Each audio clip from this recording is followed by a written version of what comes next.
여러분 반갑습니다. 오늘 방송의 썸네일은 빵구 자주 끼다 보면 똥 싸는 법 이렇게 한번 정해봤습니다. 지난 29일 이재명의 국무회의가 내년도 예산안을 올해 대비해서 약 55조 원 늘어난 728조로 확정 발표했습니다. 이 자료는 이거는 통계를 시작한 2002년 이래 가장 큰 폭의 증가폭입니다. 그래서 올해 국가 채무가 약 1300조 원으로 예상이 되고 이는 역대 최고 기록이었습니다. 그러나 내년에도 약 100조 원 이상 늘어난 1400조 원대를 기록할 것이기 때문에 또다시 역대 최고 기록을 갈아치울 것으로 예상됩니다. 이는 IMF를 겪었던 1997년 이래 최대금의 국가 채무를 기록하는 것입니다. 이런 것 때문에 경제계 일각에서나 학계에서 국가 경제의 미래를 걱정하는 목소리가 여기저기에서 터져나오고 있는 원인이기도 합니다. 이재명이가 윤석열 정부 때는 어떻게 했습니까?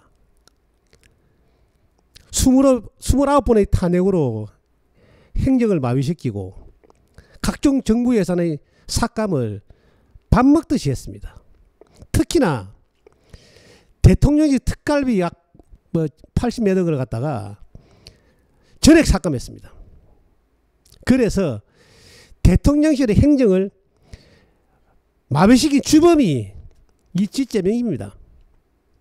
그래 놔놓고 지금 이재명이는 부정선거로 정권을 찬탈한 이재명의 내란 정부가 들어서면서 대통령실 특활비를 전에 있던 그 금액에다가 플러스 9억 원 더 붙여가지고 그래가지고 이를 부활시켰습니다. 이런 짓은 양아치도 안 합니다. 그러니 이재명의 정부는 양아치보다 못한 것들입니다. 안 그렇습니까? 내년도 예산 728조는 국가가 지출하겠다고 밝힌 규모입니다. 그러면 가정경제나 국가경제나 같은 겁니다. 자, 728조를 무슨 돈으로 지출할 것이냐 물어보니 국가의 주 수입원은 국민이 내는 세금입니다.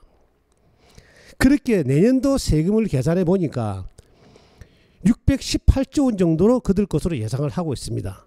그러면 지출에서 수입을 빼면 결론적으로 지출하겠다는 거면 728조지만은 조세 예상 수입은 618조 원이기 때문에 109조 원이 모자라는 겁니다. 그러면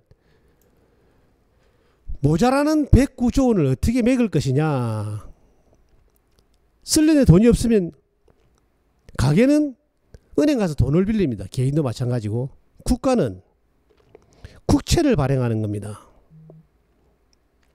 그러면 이 국채라는 거는 언젠가는 국민의 세금으로 갚아야 할 국민 전체의 빚인 겁니다.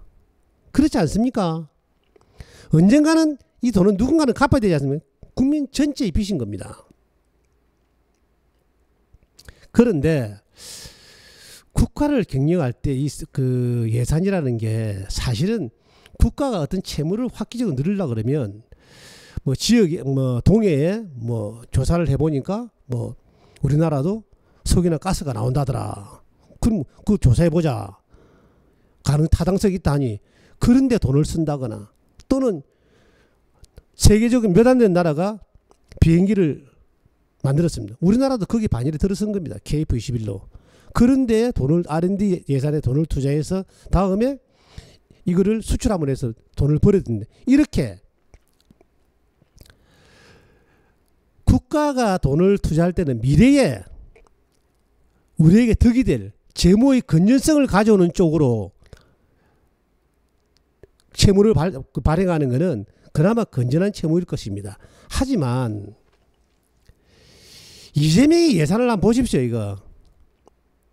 이자가 나라의 미래는 걱정도 안 합니다.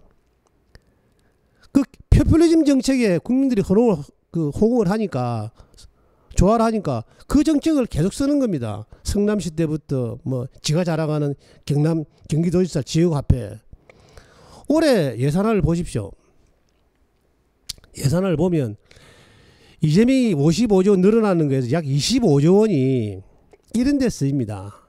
자, 이재명이는 예산에 농어촌 기본소득 1회가 집어넣고, 아동 기본소득 1회가 집어넣고, 지역화폐 지원사업 확대 1회 집어넣습니다.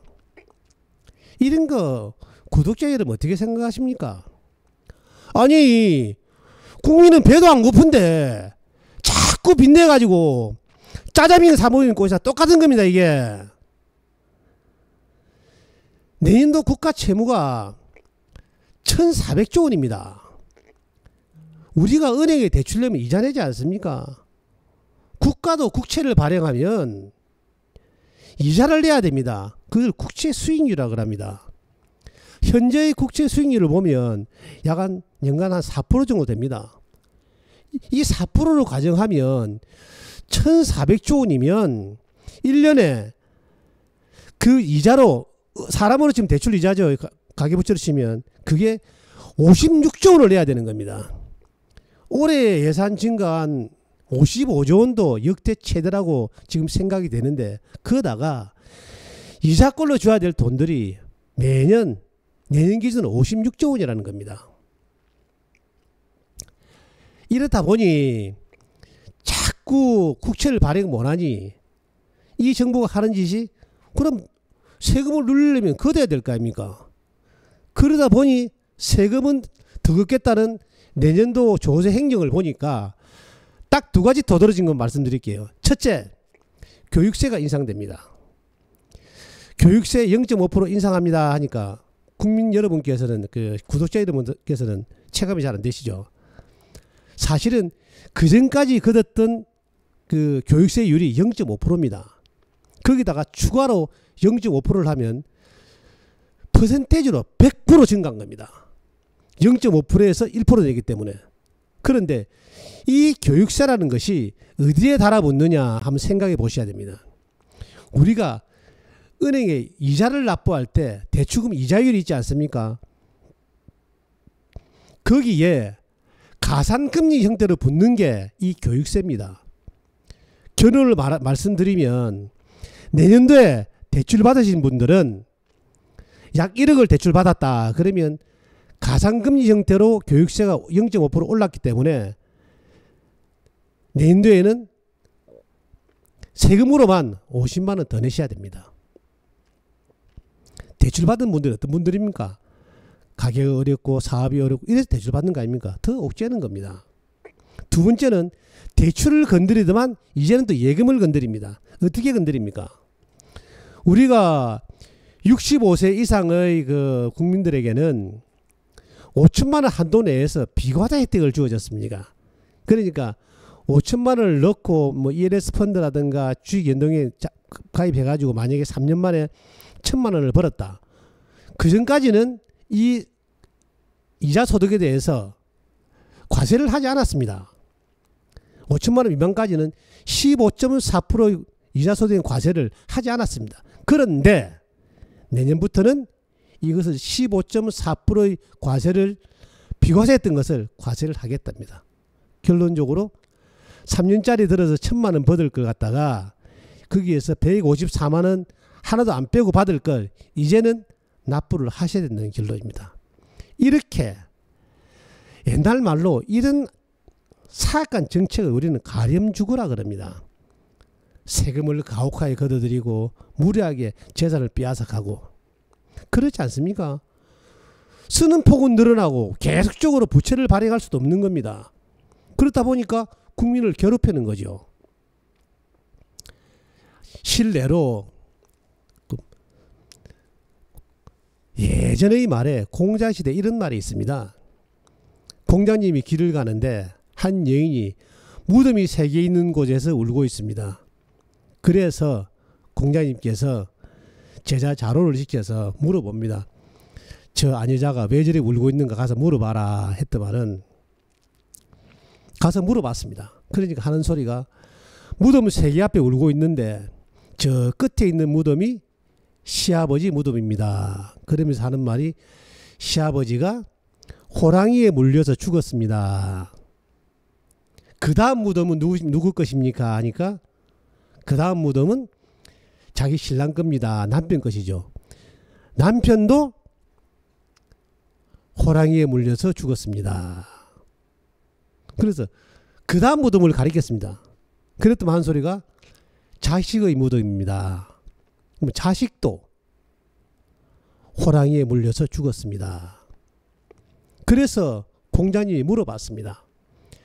이렇게 호랑이에게 3대가 물려 죽었는데 왜 이 지역을 떠나지 않습니까? 이러니까 아내자에 하는 말은 그래도 이 지역이